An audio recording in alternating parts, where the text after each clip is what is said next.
time for another thrilling episode of Taxi TV Live. This time with audio. And yes, I still want you to buy a copy of this book. Thanks for letting us know. I was playing around with some settings before the show and obviously killed the audio. So appreciate that instant listener feedback. Anyway, today's show is about mixing. Going to cram a lot of information into the show. It may run a little bit long, and I may have so much stuff left over that next week's show might be part 2. This week is 101. Next week might be 201.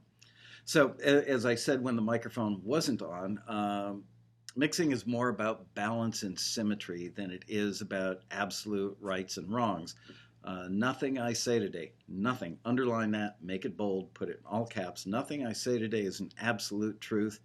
Largely my subjective opinions, my own techniques. I'm sure there are going to be guys chiming in the chat. No, that's the wrong way to do it. There aren't too many wrong ways. There are a lot of right ways. What I'm going to describe, for the most part, would apply to rock, pop, country, the genres that you would hear on radio. If we go into next week's show, I might talk about mixing instrumental stuff as well, orchestral in particular. This probably much of what I say won't really apply to the rap and hip hop genre. I've done disco records, but rap and hip hop hit the scene after I walked out of the control room for the last time. A little shout out. I want to give thanks to some of the masters that I was so fortunate to learn from back when I was a pup in the industry. Guys like Tom Dowd, definitely want to Google him later. Carl Richardson and Bill Simzik. These guys were all masters. I had the fortunate experience of working under the roof at some of the larger studios in the country. Much of my time was spent at Criteria Studios in Miami back in the golden era of classic rock in the mid-'70s. And what was so cool was you could drift out of Studio A, take a break from your session, and drift into Studio B and hang out and learn a technique by watching what was going on in there, or hang out with guys that worked on other sessions. We would all trade licks by hanging out. And I realized that so many of you guys are isolated in home studios. Yeah, you can go online and hang out with each other, but it's not quite the same as being under the roof with kind of an all-star cast and having that ability to learn and give feedback. And there's just a lot of interaction, and it was great. There is no such thing as a perfect mix, although I could make a pretty strong argument for Asia by Steely Dan, which in my opinion is the best performed, best recorded, and best produced song of all time. Just overall, everything about it, nearly flawless, and I listen to it on a pretty regular basis to remind myself of how high the bar can be. I think that most engineers, whether they're big-time professionals or homebound studio guys like many of you are, tend to overthink mixing. They think about it to the point of driving themselves nuts. I think most engineers give listeners and end users too much credit, frankly. When you're looking to buy a piece of art for your home, do you ever say to yourself, I'd buy that piece of art, but I think the artist used about 5% too much blue in it, and I don't like the angle of the tail on the third horse from the left? Sounds silly, right? But I think that we all worry as mixers or homebound engineers that that's the kind of subjectivity that people are going to listen to the mix with. They're not. People are listening for, is it clear? Is it well balanced? Is it symmetrical? Or the bottom and the top end, in the right proportions? It's a holistic overview. It's the whole experience of the mix, not so much the nitpicking. People listening to music don't ever take a pass on liking a particular song or not based on where the cowbell was panned or the compressor setting on the bass. Think about it. We all like and we all buy something because of the overall thing. It appeals to our subjective, personal aesthetic taste. Whether we like it or we don't, it's the sum total that appeals to our gut, typically not the individual little details. So when you start a mix, The first thing you should do is consider what style of music it is and what the intended final use is. You want to have a context, otherwise, you're working out of context and you don't really know where to go with it. Is it a jazz song? If it is, the mix should probably be a little more natural sounding, relying more on ambient room reverb and natural sounding tones rather than tons of artificial reverb. If you're working on an electronic dance mix, it should be probably really compressed and have tons of bottom end on it with a lot of punch and sound good at really high levels on big monitors because more than likely that's how it's going to be heard. So think about it. If you're working on a singer-songwriter pop song mix for a TV show, then you'd be wise to mix on smaller monitors at lower volumes and strive for good overall balance at that volume because that's how it's going to be heard. That's the context. Let the vocals shine through. And if you're mixing instrumental background tracks, avoid featuring instruments that could step on or mask the dialogue or the voiceover. So think before you mix. Think of how your mix will be consumed and in what context. Then just use common sense and always remember, again, it's about symmetry and balance. A mix is not unlike a visual landscape. I've said that before several times on the show. I know I've said that when I go out and do my public speaking gigs, if we get on the subject of engineering or mixing. Think of it as a visual landscape. Physics plays an important part of that. Seeing and hearing are both functions of physics. Light is made up of a spectrum of colors. Light waves are a spectrum of frequencies. Sound is made up of a spectrum of audio frequencies. A good photograph or painting would typically have a reasonably good blend or balance of light and contrast. A good mix would typically have a good blend of volume and tone. So taking that to the next level, a good painting or landscape would use spatial relationships to give it a good balance and symmetry. This is also true of a good mix. It's an aural landscape of spatial relationships. So in a landscape, something that appears far away has less light, color, and definition. The reason it appears that way is because of the air between you and whatever it is that you're looking at. It's affected by how much ambient light there is outside, according to where the sun is. It's affected by the atmospheric conditions, how much moisture is in the air. That's going to affect how much ability the light has to get to you, how much particulate, that's a hard word to say, particulate matter. In LA, that would be called smog, is in the air. That's also going to affect how far or how well the light waves get to you. And how much they're dissipated or diffused between the object you're looking at and you. Well, the same is true of sound waves. The farther they travel, the less volume, frequency range, and definition we're going to hear. The reason it appears that way is sound waves that do travel a farther distance are dissipated and diffused again by the air between us and the object that the sound is emanating from. There are three ways to affect what something sounds like and how the listener hears it. And those are, number one, loudness and volume. On a scope or a graph, that would be called amplitude. You've all seen little sine wave. Exhibit A, sine wave. That is amplitude. The up and down is amplitude. The frequency is really simplistic stuff here, but this is the way I teach. High frequency at a fairly low amplitude, meaning high frequency at a low volume. And this is a lower frequency at a higher volume. Lower frequency means the peaks on the sine waves are farther apart. Higher frequencies, they're close together. Really high frequency looks like the one on the top. So there you have it. I'm sure that I've just made one of my teachers in high school very proud. Another way that you can affect the sound is by using apparent loudness, which is introduced through the use of tone control or equalization.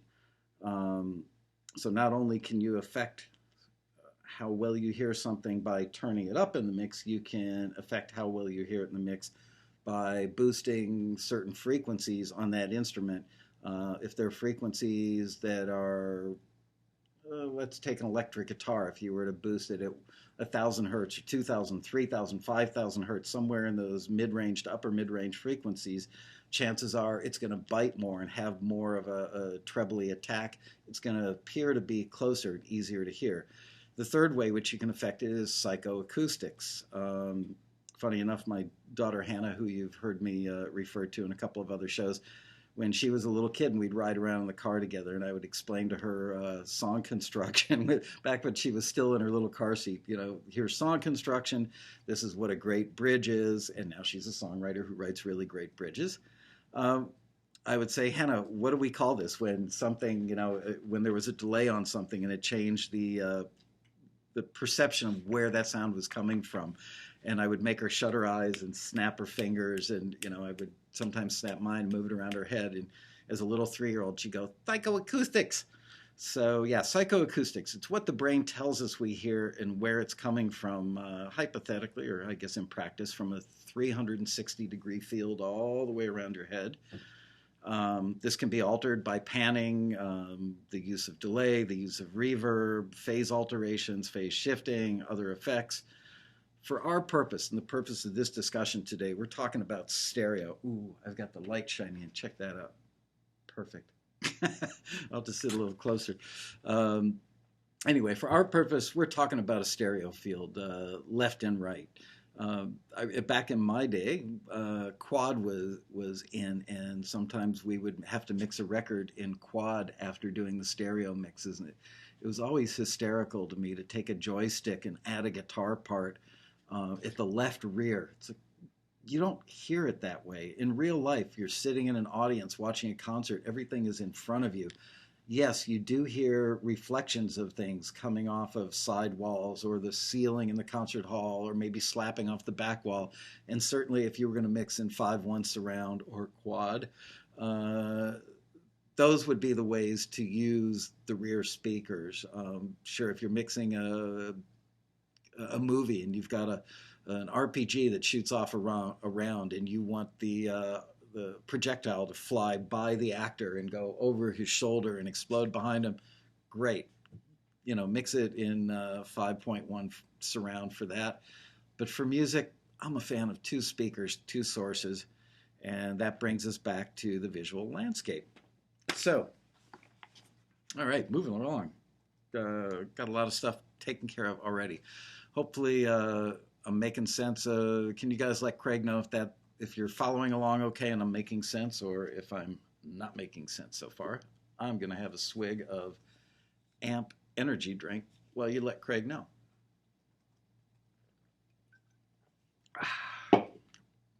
Good, thumbs up.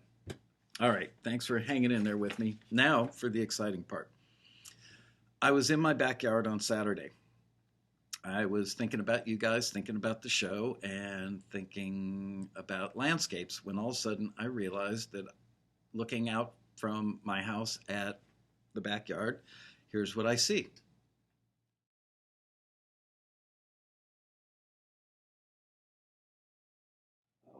Hold on a minute. When I show you a picture, it kills the microphone. We have to do, should we do picture in picture? Yep. Well, click on the picture. Yeah, but if I click on the picture, then the sound goes away. So should I click picture in picture first, then click on it? No, click the picture and then click picture in picture.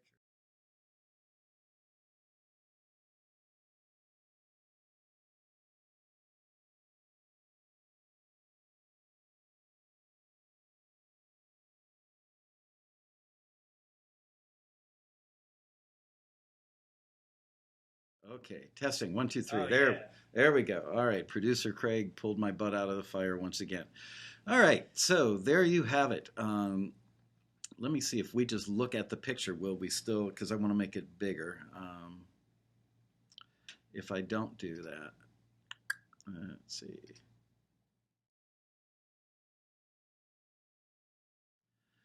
All right, well, the first frame, anyway, that's the view of my backyard. And this illustrates beautifully what I'm talking about. As you can see, we have the green grass in the foreground, and it's pretty vibrant green. Then in the midground, we have trees. Believe it or not, those trees are down a hill from my house, and they're like 30 or 40-foot high trees. If you look really carefully, there's like a little camelback bush. And to the right side of that, you can see a rooftop of the houses down below us. Remember Rob Shirelli, who's been on the show a couple times, dear friend of mine.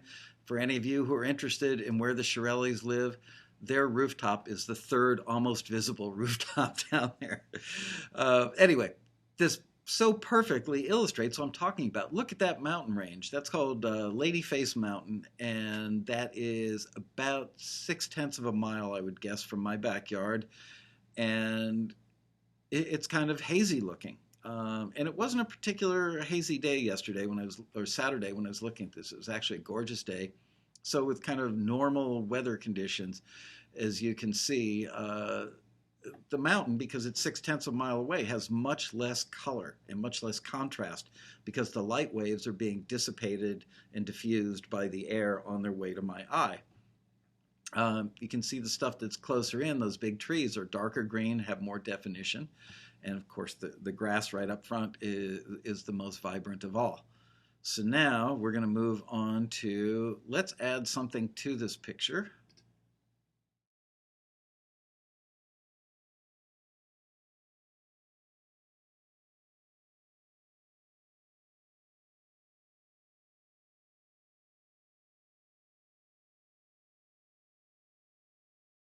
Live input, there we go. So I'm going to have to do this live input microphone thing every time. And now I've got a picture within a picture of, Oh, really? of the chair shot. Hang in there with me, folks. All right, so now we've got just the picture. Okay, notice the red chair. Very exciting. We've added something, a fairly small object compared to the overall, but because it's fairly close in and it's a vibrant color, it's noticeable. Okay, so now, again, I may have to change the sound setting every time I go to a new photograph, so bear with me. All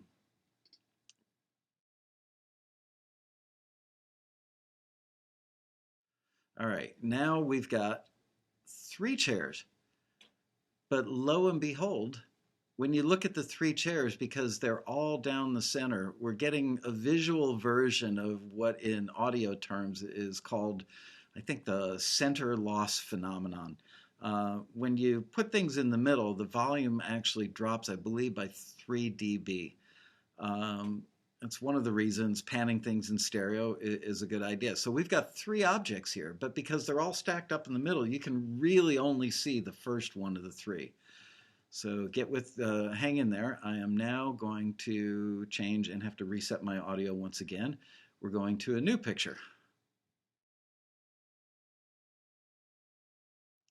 And now we've got 3 chairs, the same 3 chairs, but we've put the one down the middle, obviously, the red one down the middle, and the 2 pink ones to the outside. But see how they're all of them more visible now and more up front than the stuff behind us. And you know what else? They're symmetrical. They're balanced. So imagine that those are kind of like a lead vocal and 2 background vocals, if you will. Now, moving on to yet another shot.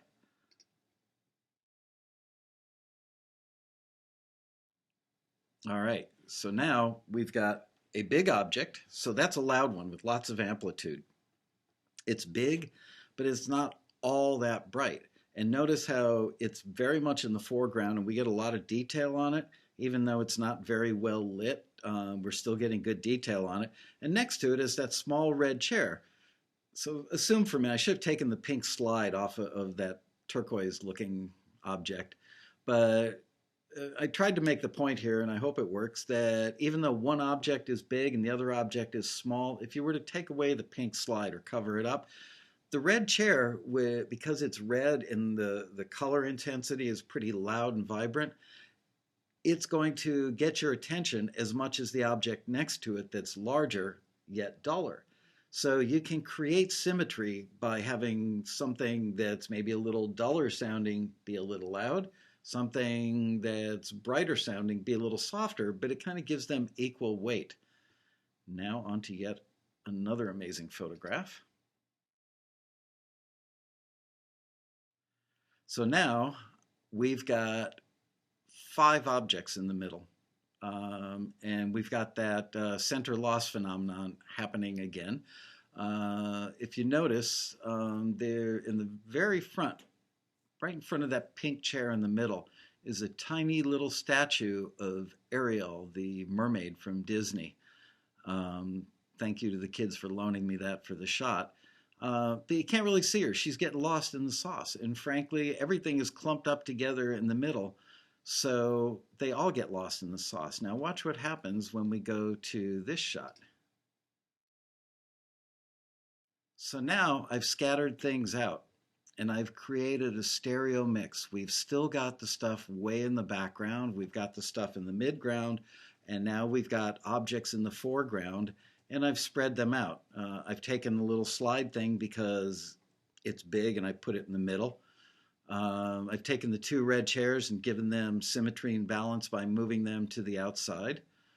And I've given Ariel, kept her up front, and the pink chair way up front. But notice now how even though they're all scattered around and there's a certain amount of symmetry, it's not complete, not completely symmetrical. So if you were listening to this mix, wouldn't it sound to your ear like the right side is being favored a little more? There's a little more volume coming out of the right side than the left side. So that's something you have to watch for, and you can do it with your ears. I call it pulling. If you notice that you tend to favor one side, if your head is turned to one side, or your head is favoring the other side, kind of looking for, is there something wrong with these speakers? Are they unbalanced? Maybe you've got something that has created that sense, and there's a really easy way to check it out, especially more so, I believe, with VU meters than with peak meters. Look at your 2 mix meters. And if one side is riding a couple dB hotter overall consistently, then the meters are telling you what your ears are hearing. So now, let's see, we're going to go down to this shot.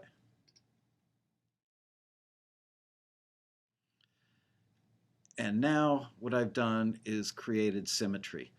And I took little Ariel and I moved her up close. So notice she doesn't have a whole lot of volume. She's short, she's tiny, but yet she's close in. So it's going to make her appear to be more easily heard. Now, if I moved her 3 feet to the left or 3 feet to the right, it's going to be a little distracting. So if I were going to do that with her, I would counterbalance that with finding something else of similar volume and velocity dynamics and pan that kind of equal to Ariel to create that balance again. But notice we've got the balance in the back, although I should have used 2 pink chairs instead of 1 red and 1 pink. We've still got the big kind of central thing down the middle. You could think of that tall pine tree in the back as the kick drum. Actually, let's look at it this way. The tall pine tree is the bass guitar. The little camelback shaped bush is the kick drum, and the little square slide is the snare drum. And now we've got the drum overheads, let's say, or 2 acoustic guitars, or a stereo piano being the chairs that are pushed to the outside. And then we've got little old Ariel up front. So what is Ariel? Well, she's kind of small, but yet she's close. So she could be a tambourine because there are so many transients in a tambourine that you would want to record it at pretty low levels. You wouldn't want a lot of input on your mic pre because those transients would tend to overload the mic pre. And so same thing in the mix, because something like a tambourine or a triangle going ding, ding, ding, disco triangle, would be at very low volume, be very easy to hear because of the frequency range that it's in. So there you go. Now you've had a little visit to my backyard. And now let's see if I can figure out how to get me back in the shot. Click on the first one.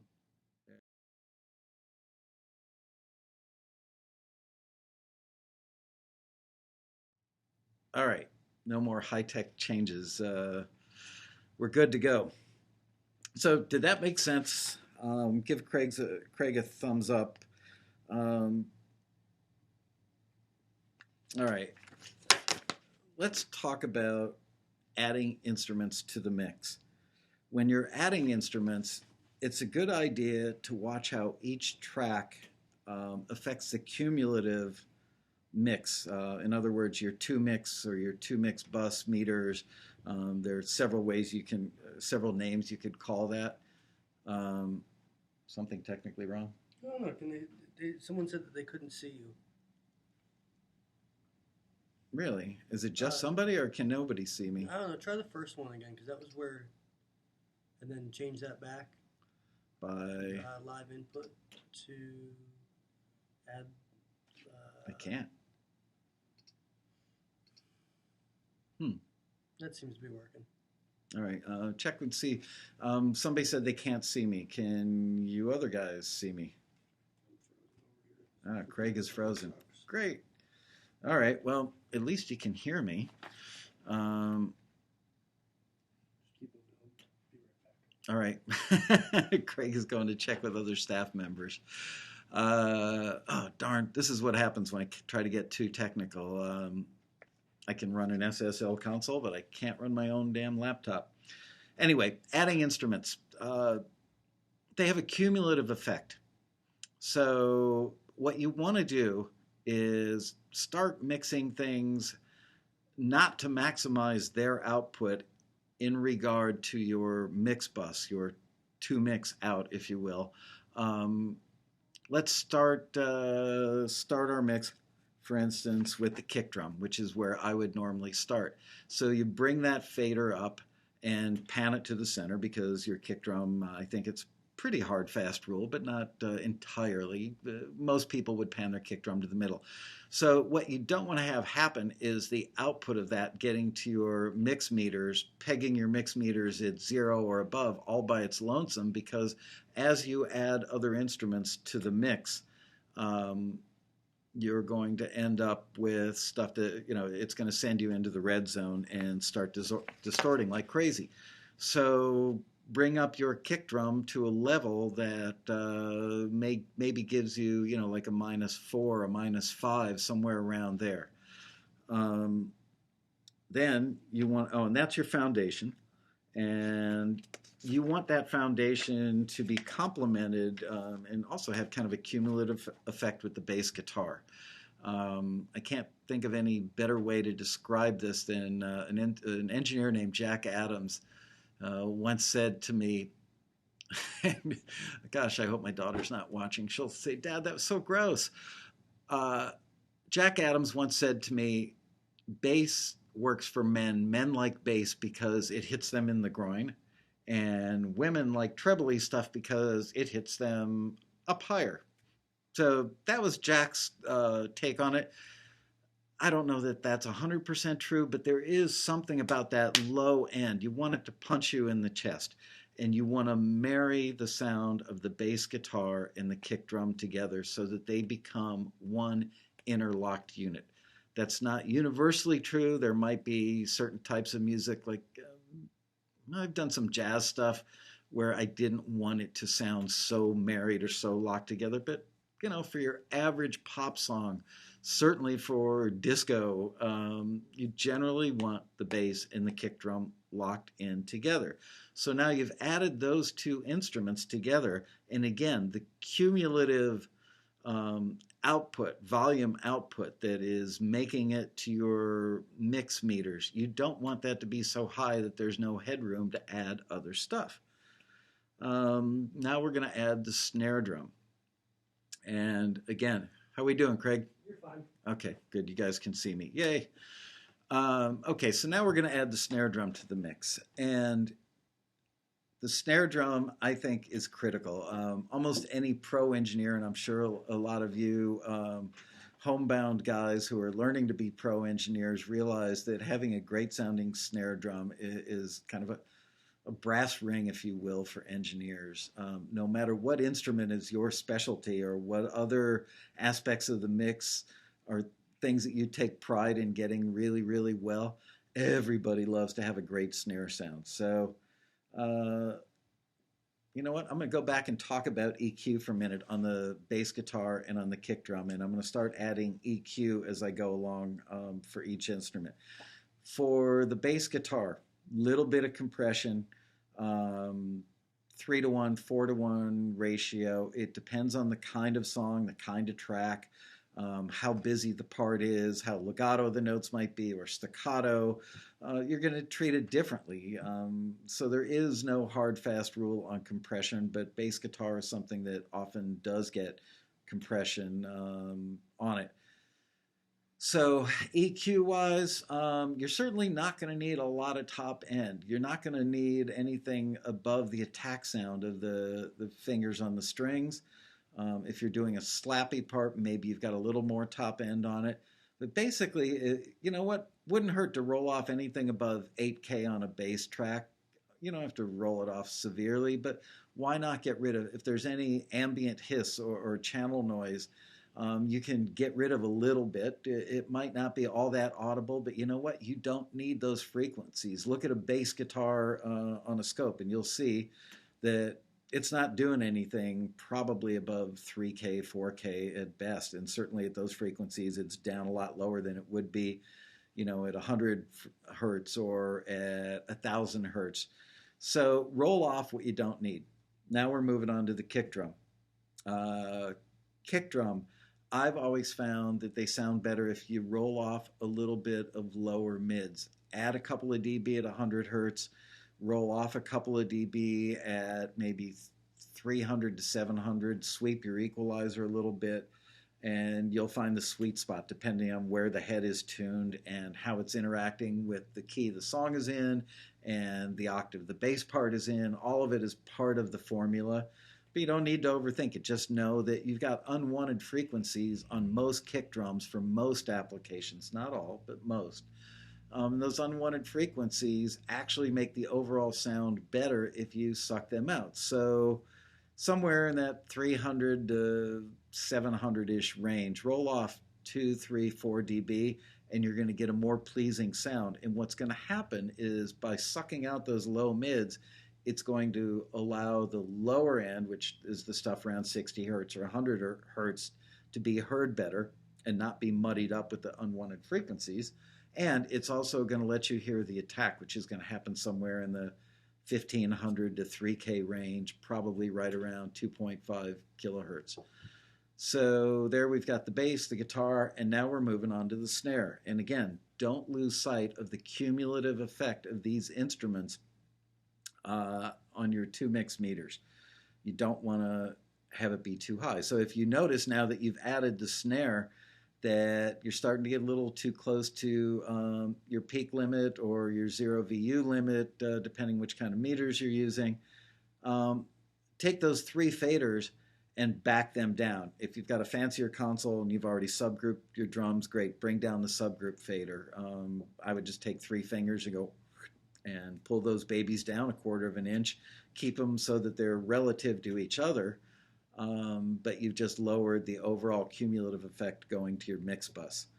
So now we're adding the snare, and my personal preference is I would usually add a couple dB to the snare drum at 100 hertz. Again, I would tend to roll out for most kinds of snares. If I want a bouncy full sound snare, I would roll out a couple dB, in the lower mid range, probably somewhere in the 300-ish, 300 hertz range for most snares. If I were using a thinner snare that had a lot of ring to it, I might want some of that honk for certain kinds of stuff, like John Mellencamp's song, Little Pink Houses. That's probably a piccolo snare, probably only that thick instead of that thick. And it didn't have a lot of damping on it, has a lot of tonality and ring to it. In that case, you don't want to suck out the lower mids because that's going to take some of that tonality away from it. I'm not a big fan of using a top mic and a bottom mic. I've done it and it works great for some people. I've had it work great for me, but I was so good, frankly, if I can be a little immodest. I was so good at getting a great sound with nothing more than 157 microphone, a Shure 57, on the top of a snare, looking at it kind of like that, there we go, again, like that, an inch or two or three away at whatever angle that is, like 60 degrees. So top end. Some of that is affected by how tight or loose the snares were, how fast the beats are happening. If you've got beats that are nice and in the clear and not happening in sync with the kick drum, you're going to hear the snares a little better. If you're going to boost top end on a snare in the mix, be careful. The snare mic will pick up the hi-hat. It is going to pick up some overheads.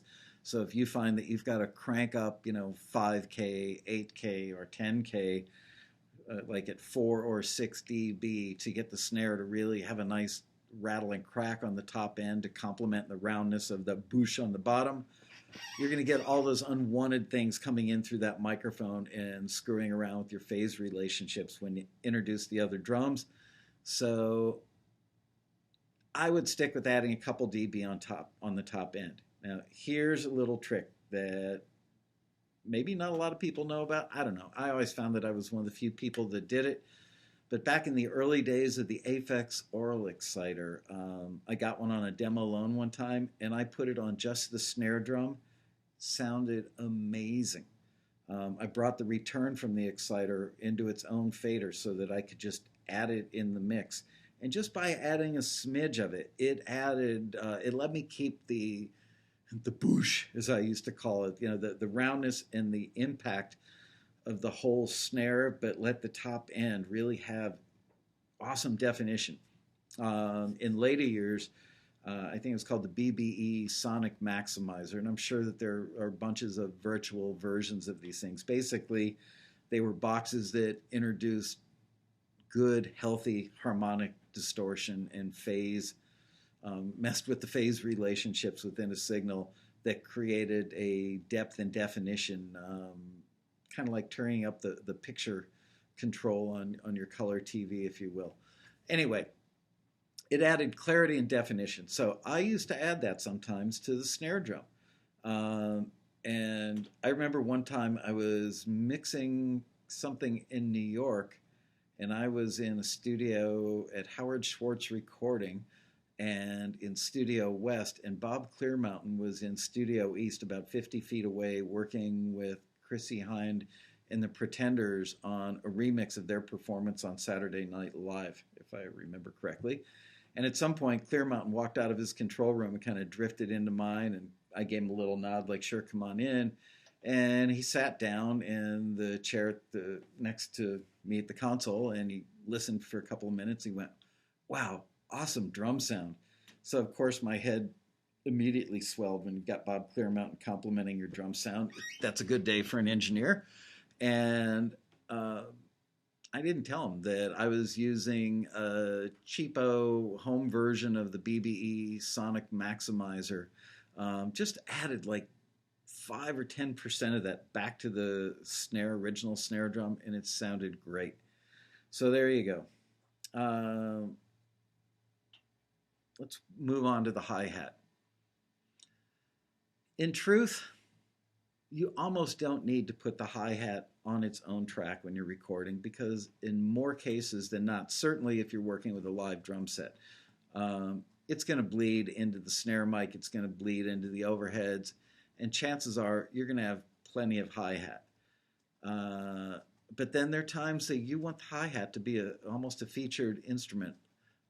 There was an Eagles song, I believe, called Victim of Love, where it had the hi-hat was closed really tight, and it was doing these little tick, tick, tick. You want a good, clean recording of that on its own track. So if that is central to your mix, that you can adjust it without bringing up the overheads or without bringing the snare up somewhere where you don't want it to be in the mix. So hi-hat, here's a great example of a microphone and a track that are going to have all kinds of unwanted frequencies. Look, there's nothing going on, with a hi-hat that's going to be below 1,000 hertz, but to be safe, I would take everything below 750 hertz and roll it off. Do you really want the kick drum bleeding into the hi hat mic? No. Do you want, if the bass guitar is rattling around the room, if you're recording a bass through a cabinet, do you need that leaking into your hi hat mic? Screwing around with your phase relationships or your room sound that you don't want. There are all kinds of things going into that hi-hat microphone that you don't want, including the overheads, including the tom-toms. So take that low-end energy that's going to be added to your mix and is going to be kind of falsely, if you will, boosting your two mix meters, and roll that stuff out of there. Get it out of there, and you're going to see the hi-hat's probably going to sound better anyway. Your drums are going to sound cleaner. You're going to have fewer phase issues, and your hi-hat is going to sound happier because it doesn't have all that unnecessary low-end information in it. Now, I think I told you last week, I tend to mix my drums that when you're facing the speakers, I mix them as if you were facing the drum set from the audience looking up at the stage. So the drummer would be in the center, but the high tom would be, no, I do it, I'm sorry, I do it in reverse. I do it as if I'm sitting at the drum set. So the high tom would be on my left. The center tom would be down the center, and the floor tom would be on my right, as if I were sitting at the kit and playing. Do, boom, there you go. So the hi-hat then is going to be slightly off to the left, my left, if I were sitting at the kit. So if I do have the hi-hat on its own track, I would tend to pan it where it would be in relationship to the kit as if I were sitting at it. First of all, that is going to help in some small way with the phase relationships because it's going to be panned to where it would naturally occur in the grand scheme of the overall sound. Second of all, it's going to be fairly low in the mix because it's going to have a lot of transients, a lot of high frequencies, which are going to be very piercing. So you can keep it pretty low in the mix. It's not going to add a lot of volume or a lot of meter boost to your two mix bus. And you don't want it to fall victim to the center loss syndrome. So by panning it, let's say at 11 o'clock, you're going to get a little bit better definition, and it's going to show up as its own entity in a good way by doing that. Now let's talk about the tom-toms. Again, I'm assuming that we're talking about a live drum kit that you've recorded, and you're going to have some bleed. I was a pretty brave and firmly committed guy when it came to recording drums. I would generally speaking, put all three toms on two tracks. I would pan those two tracks hard left, and full right, and then when I was recording, assign the high tom to the left channel, the mid tom to both the left and right channels, and I would also boost the inbound gain on that center tom a little bit to make up for that center loss phenomenon that's going to happen by splitting it out equally to the two channels. And then the floor tom, of course, would show up I would assign that to, let's say, track 6, which I would have panned to the right. I think generally speaking, I had my drums show up on tracks 5 and 6, my toms anyway. Tom-toms, again, I would roll off in the record stage and probably a little bit in the mix stage, roll off those lower mids again. I remember working with a French artist named Gilbert Montagnier. I can remember the moment when I got my first incredibly awesome tom-tom sound, and it was amazing to me. I remember turning to my assistant engineer, and we were just both smiling, could barely contain ourselves for the whole rest of that record. Nothing else mattered as much as that high tom-tom. Every time the drummer went to the high tom, it just sounded so perfect. It had just the right amount of attack, just the right amount of bottom end, and had this nice, clear, beautiful note, a perfect ring, not too long, not too short, just a thing of beauty. I still have a cassette of that mix sitting on the wall here in my office. So the floor tom, might require a slightly different EQ than the other two toms because it's a bigger, deeper drum. Um, EQing it, you might want to roll off anything below 60 hertz on that because it is going to be panned off to the right, certainly to one side or the other, rarely down the middle. And when the drummer hits it, if you let all that unnecessarily low energy creep in, you're going to get a lot of meter boost on the right side, and you may actually blow out a woofer if you really wax it. So um, fiddle around with the EQ. I would say roll it off 4 dB and then sweep the low end EQ to see where you still get the bottom you want, but get rid of the unnecessary bottom that you don't want. Also, you're probably going to want to roll off those low mid-range frequencies in a little different place because of the size and frequency of that drum. Um, and I would, on occasion, put a limiter on a floor tom. If it's the kind of thing where the drummer just went to his big single boosh hit, you don't want it to blow out people's speakers. You know what? This is going to take me on. I'm going to go off on a tangent here. Let's talk about mastering for a second.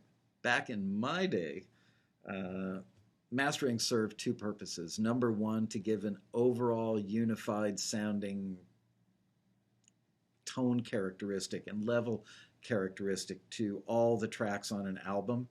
But where mastering probably was really critical and invented for this purpose was for the actual mastering of the disc, when they would use a Neumann lathe to cut the original disc of the record, and it was an actual heated diamond head that was cutting in, creating grooves in an aluminum disc coated with a million layers of lacquer, and that head would literally cut these grooves, and I forget what the thing is called, but you'd see like a little string of lacquer coming off the cutting head, as whatever was coming out of that groove was then spewing off to the side. So as an engineer, and especially when you were in the mix stage, you had to remember that if you had something like a floor tom hit that didn't have a limiter or a compressor on it and had a ton of low end energy and was high in volume, when that drummer hit that thing, if you didn't deal with that in the mix, or the mastering engineer didn't compensate for it by putting a compressor or limiter on it, it would cut the groove so heavy on one side that the needle would just whoosh right over to that side. The cutting head would, and then consequently the playback needle.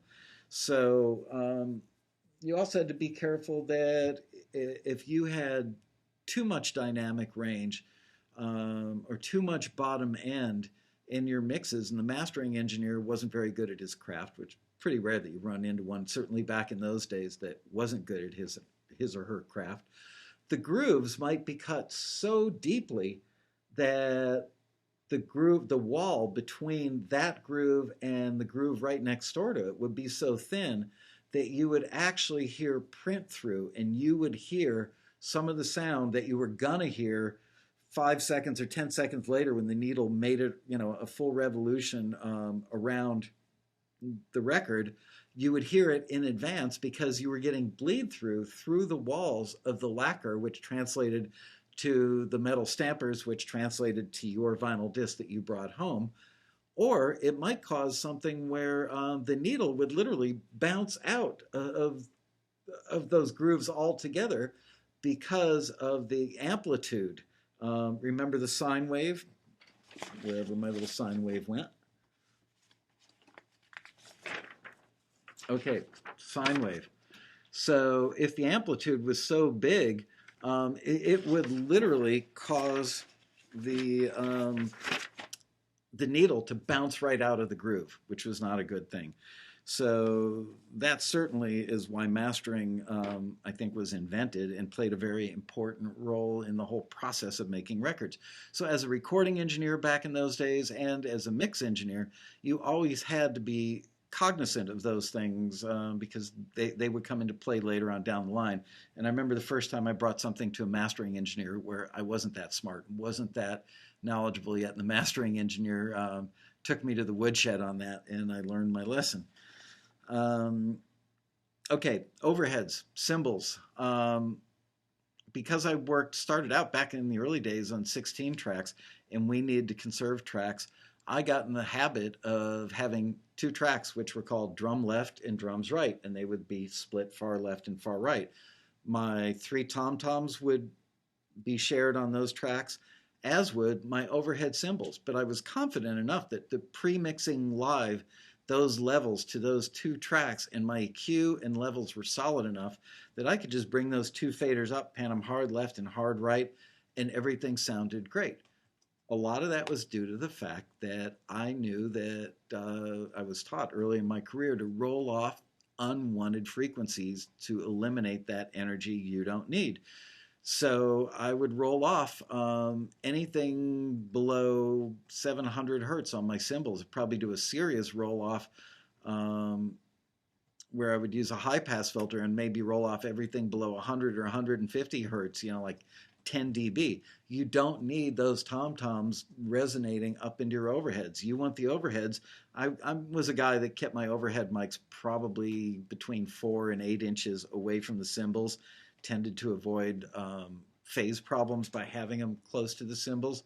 In doing so, I didn't get a ton of tom tom leakage, but you got some. So if you're rolling off the bottom end, then you're basically only getting the sound of the stick and the attack in those overheads, which is complementary to it gave you the attack on the tom-toms you wanted without having to add a lot of EQ or a lot of inherent channel noise or preamp noise or any of those other noises that can come into the recording chain, certainly back in the days of noisier gear. So yeah, by rolling off the bottom end, letting the top end come through, I got a nice, good, clean sound with nice, bright but not overly bright top end on my cymbals, and also got the attack of the drum stick, the head of the drumstick on the skins of the toms without a lot of the whoosh that went with it. So I didn't get a lot of which if you just listen to overheads as somebody's hitting tom-toms, that's what you're going to hear is a lot of You don't want okay, so now I've got the bass, I've got the kick drum, I've got the snare drum, I've got my overheads, my hi-hat, my tom-toms. I believe my drum kit is done. And all the while, I have been careful to keep my two mix levels at a fairly low volume so that I still have headroom left in those meters to add the other things which I'm going to add, which are going to be guitars, whether they're acoustic or electric, piano, other keyboards, vocals, all that stuff. That stuff all adds up. So far, I've been very careful as I've been adding those things and worrying about the individual sounds. I've been careful of my overall two mix volume. By the way, this is a good point to add that if you stress out and try to make every instrument in your mix sound beautiful on its own, chances are it's going to sound like crap when you add them all up, because you'll probably make a fairly rookie mistake, which is adding a little top end everything in the mix, and just so it gives it just a little more definition. And then when you add everything together, the whole thing sounds brittle and tinny and overly bright. So you have to pick and choose your battles of which instruments you want to have sound natural and not overly heroic on their own, but in the context of the whole, they will sound right, and you don't end up boosting a lot of top end all over the place that's going to give you heartache later. Also remember, for instance, if you're working with a guitar, an electric guitar, for instance, and you're doing, like a Les Paul in a middle octave, and you're doing power chords, you don't need a whole lot of top end for that. But because you've rolled off the lower mids on maybe the bass guitar, the kick drum, the tom-toms, you're leaving an opening for an instrument that naturally has a lot of overtones in the lower mids, and an instrument where the lower mid sounds good, like a sustained Les Paul in a middle octave. So by sucking out the lower mids and the other instruments, you've then created a nice open space for that guitar to be heard without having to boost anything, just because you're letting its natural frequencies do their thing in a place where they should be. That's a really key thing to remember. So now let's move on to guitars. And I can see we're at 4:56. Dear God, I'm probably going to have to do 2 weeks of this. I'll probably go 10 minutes long today, and then next week we'll do the rest of this. Moving on to guitars. Let's assume that we've got electric and acoustic guitars in this. Couple of ways to go. First of all, for every action, there should be a reaction, balance, and symmetry. So if I'm going to have just one acoustic guitar and one electric guitar, and they're both doing some sort of complementary rhythm part. Let's say the acoustic guitar is doing nice big whole note, brown, brown, big strums, open chord strums, nice full, rich, full sound spectrum.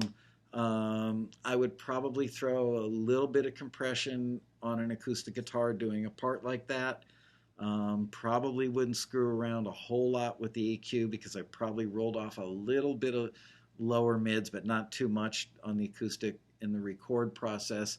You can kill an acoustic guitar by rolling out too many lower mids. Um, I'm going to pan that to my left. I tend to work in a left to right world. I gravitate towards the left when I start things, probably because I read English and English reads from left to right. I'm left handed.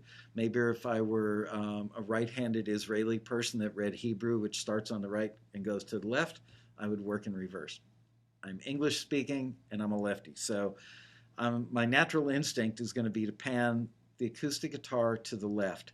Now, because my drums are probably panned far left and far right, my cymbals anyway, my overheads, I don't want to have to compete with a cymbal competing with that acoustic guitar. So I'm probably going to put the acoustic guitar rather than hard, full left, probably going to bring that in and pan it around 9 o'clock, maybe 10 o'clock.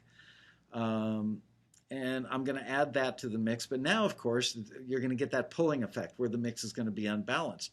Well, I've also got another guitar part, which happens to be, let's say it's a Strat doing like a little chicken picking part in a mid range, in a middle octave.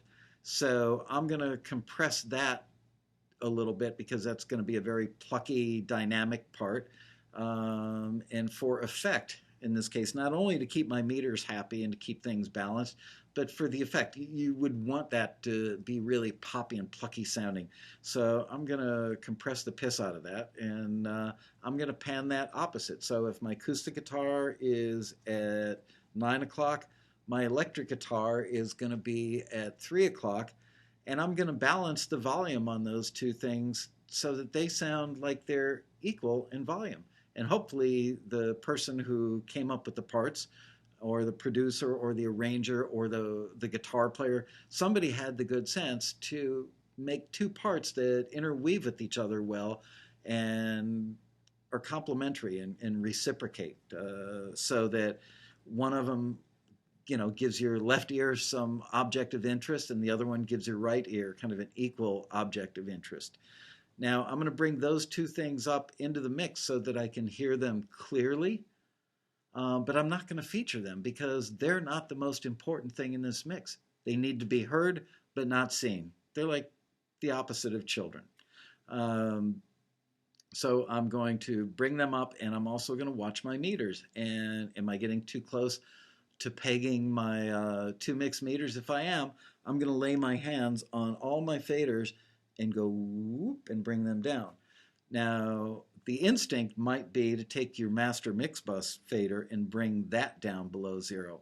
I think that's a mistake. You want to try your hardest to keep your mix fader at zero because that's unity gain and it makes your console happy and it's not too hot and it's not too low and you always know where to bring it back to. If you've just done a mix and you fade it out and you want to come back and match your level, bring it back to zero.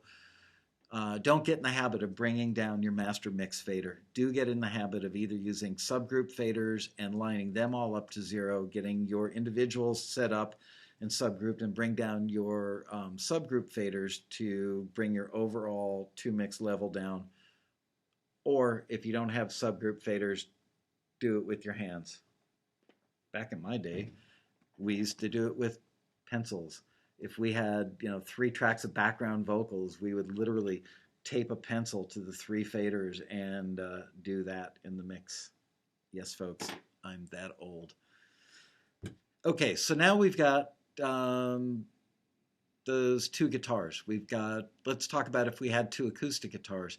I would probably, as a producer or an engineer, recommend to maybe tune the guitar differently or play the chords, voice the chords in a different way, or use a capo. Do something that takes the second acoustic guitar, and sets it apart from the first one. And again, pan it opposite and give it equal volume so that you find balance and symmetry. If you've got 1 acoustic guitar, but you want to make it sound like it's stereo, I'm not a huge fan of stereo miking of an acoustic guitar and then panning it full stereo. Yeah, you can do it. And for certain types of songs, yes, I would do it. But, the average listener is not going to hear that and go, wow, there's a beautiful stereo acoustic guitar. It's going to be nothing. And the potential phase problems are almost going to make it not worth the effort. So I would take that acoustic guitar and throw a delay on it and pan the delay exactly opposite of where you've got the original. And depending on the tempo of the song, there are little programs or charts you can use that will tell you if the tempo of the song is this, then a delay of so many milliseconds will be, in time with the song. You don't always have to do that, but generally speaking, a delay of, I don't know, 9 to maybe 25 or 35 milliseconds is a nice delay time that it's almost imperceptible, but gives the guitar some width in a sense that you've doubled it. And that is, for my money, a better sounding stereo acoustic guitar than actually stereo miking an acoustic guitar. Yeah, if I were doing nothing but a guitar vocal and wanted it to be beautiful, I might stereo mic the guitar. But for your average kind of rock or pop record, just take one side, give it a really short delay to the other side. You could also run it through a harmonizer and I mean ever so slightly, detune the second, the one that's panned across. And it's kind of like when you tune a piano and they do a spread tuning where everything is slightly off and it gives you a richer, fuller sound than if everything were exactly dead nuts on. You can accomplish that by slightly, and I'm underlining the word slightly about 4 times, slightly detuning the acoustic guitar. Same thing is true, of course, of the electric guitar. Let's say you had like a Gibson ES335 and you had finger-picked arpeggios and you wanted that to sound in stereo. Maybe the parts were complementary and not identical. Yeah, pan them across from each other. But if you've only got one part like that and you want to make it sound stereo, you could either record it twice, but that's kind of a pain in the butt because then the guitarist has to really nail it all the way down the line, and you probably just added an hour to your studio bill that you didn't need to. Just give it a really short delay and split it exactly opposite of where the original is. I think I've covered, I haven't covered, no, I did cover acoustic versus electric, acoustic and electric and electric. If you're going to do power chords for crunchy rock and roll, I would pan those opposite. I have been known on rare occasions to do triples of a power chord. It tends to sound a little too slick. Sounds kind of like More Than a Feeling by Boston. If you want that big, like overwhelming power chord guitar, record it in triplicate or create it in triplicate using delays. Again, some compression is good. I wouldn't do a whole hell of a lot of EQ. So we're at 5:06 p.m. I think I'm going to wrap it for today's show and cover all the additional instruments and any wrap-up thoughts I've had. You know what? I'll take 2 quick questions just so I don't go home wondering if I left you with any questions. So if If you want to shoot Craig a couple of quick questions, I'll take them and we'll bug out of here in like 5 minutes. Meanwhile, I'm going to take a swig of Amp energy drink and casually thumb through a copy of Shortcuts to Songwriting for Film and TV while you guys are formulating your questions for Craig. Robin does actually talk about mixing for film and TV in the book. So not only is it about writing, but she talks about how to mix what you've written. Any good questions popping up yet, Craig? Can Michael explain M/S mastering? M/S mastering? I know about mid-side recording with stereo microphones. Is that what you mean, sir or ma'am?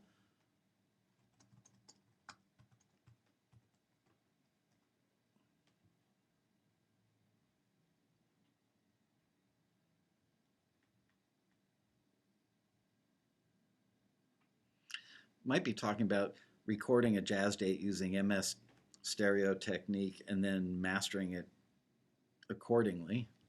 That would probably be for the jazz purist world, if that, in fact, is what our questioner is asking about. No mastering. I've read about this recently, and there a replug to that do it as well. Craig's trying to translate. Is there a plug-in to do it? I don't know. You know what? If you read about it, it's kind of a new invention, MS mastering. I don't know about it. What I'm teaching today is 101, and that sounds like it's new and more advanced than my skill set. But I do know all about MS recording, or a fair amount about it, because I've done some. But let's move on to another question. What does Michael think about the mixing of the stereo Rubber Soul album? I kind of see the Beatles. What does Michael think? Just in case you guys didn't hear the question, the stereo Rubber Soul. The Beatles are unto themselves, and those records were so inventive and so unique for the time that many of the things that I'm talking about today have little relevance. I remember the first thing I ever heard in stereo was Cream record, Disraeli Gears, and it had the vocal, way off to the right, I think, and the full drum kit all the way off to the left, and the guitar down the middle. Those were the early days, of stereo, and it didn't take long before people figured out the whole symmetry and balance thing. I don't know. When I listen back to any of the Beatles stuff, the earliest stereo mixes they did, I've never looked down my nose at any of it, and frankly, I'm always quite amazed when I hear like Sgt. Pepper's and listen to all the inventive stuff they did and still made it have symmetry and balance. Yay, good for them. Amazing for them. But for you guys and for the average song, for the average mixer, yeah, you'll go through phases where you think you're the most creative and original and unique person in the world, and you're going to do something that nobody else has ever thought of before. I hate to stifle creativity, but I also want to let you know that you'd be wise to go for balance and symmetry, especially if you're in the work for I want to earn a living mode with my music. I wouldn't recommend doing cockamamie, out of kilter mixes and turning them into a production music library or to a record label. Again, no hard, fast rules. Everything I say today is my opinion, but it's my show, so I get to tell you my opinion. I'm sure somebody out there is going to have a difference of opinion. Another question. Guitar mic question. Mic the hole or at the 12th fret on the acoustic? I was never a big fan of the 12th fret. I tended to mic the whole of the guitar. I talked about this 2 weeks ago. I'm looking for a round object in my room. By the way, thanks again, Adonis Eletris of Cyprus, for sending me this little Venus statue as a token of his appreciation. I really do love it, and she really does sit up in my office. Well, here's something round. Okay. Let's say that this is the sound hole on acoustic guitar. Now, this isn't a mix question, but I'll take it anyway. And let's say that this is the microphone. I tend to go aim the microphone on an angle about like this. Trying to find a good way to show that to you. Yeah. Anyway, at a slightly oblique angle, not right into the sound hole. Because if you go in the middle of the sound hole and at a 90-degree angle, you're going to get a lot of woof and a lot of whoomp coming out of there. If you go off axis a little bit, and I tended to aim the microphone from about 6 inches out, sometimes a little closer, depending on what else is going on in the room, sometimes a little farther. If I had the luxury of nobody else and it was an overdub and I wanted to get more, overall sound of the guitar, I'd go a little farther. But I would generally point it where the fretboard meets the sound hole. That to me, more often than not, was a sweet spot on the guitar. So, having answered that question, I will bid you adieu till next week, and we will pick up where we left off. Hope you guys enjoyed the show. It just proves I can talk for an hour straight without taking a breath, and I'm damn proud of that. See you guys next week. Thank you for tuning in to Taxi TV Live. See you next Monday at 4 for Mixing 201. Until then, adios.